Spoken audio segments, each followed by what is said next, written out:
Hello everyone, welcome to English Short 10 classes. Exercise 4. Get ready for the education. Start. Bihar is on the receiving end once again in Mumbai stop.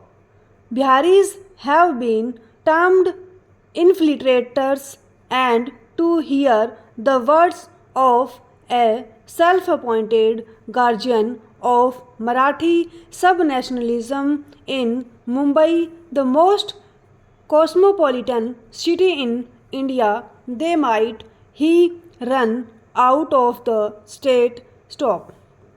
Bihar bashing has become MNS Chief Raj Thakre's favorite pastime in recent years. Stop.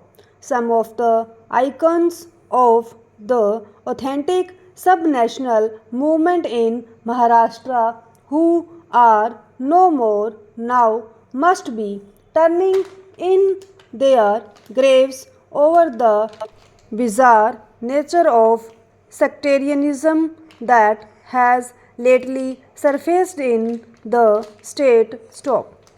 Historically, Maharashtra had followed the classic model of identity movement emerging from the anti Brahmin surge within the geographical ambit of Bombay Presidency. Stop.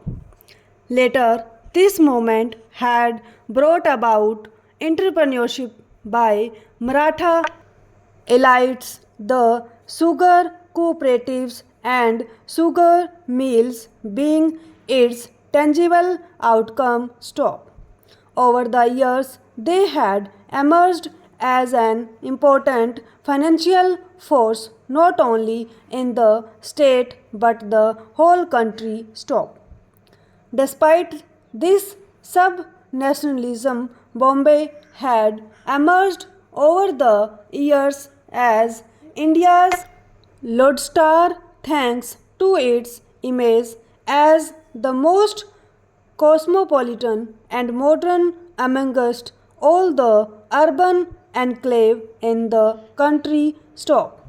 Even though the city was controlled mainly by Gujarati capital, its confluence with Parsi work culture and concomitant Western ethos and consolidated its cosmopolitan construct. Stop.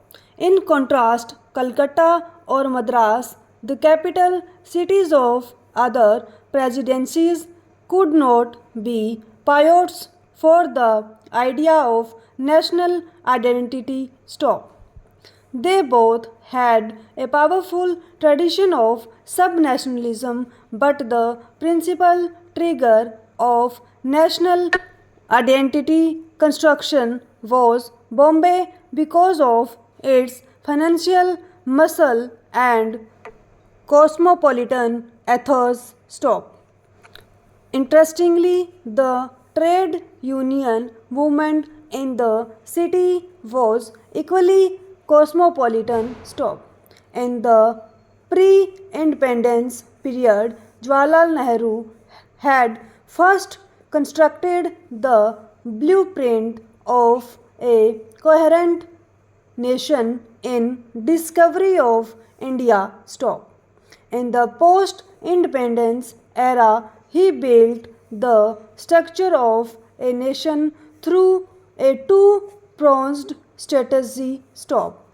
The first was by introducing democracy and ensuring secularism, and the second by giving primacy to the state. Stop.